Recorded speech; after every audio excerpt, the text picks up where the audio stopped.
မောင်စီလုံးစီလုံးလေးတဲ့နေသမီးလေးကိုနားတော့ပြည့်တဲ့နေ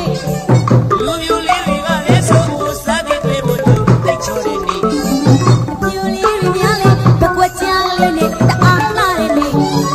လူပြိုလေးတွေကလည်းဆိုဖို့စားတဲ့တွေ့ဖို့တိတ်ချိုးတဲ့နေပြိုလေးတွေများလေတကွက်ချမ်းလေးနဲ့တအားလာတဲ့နေ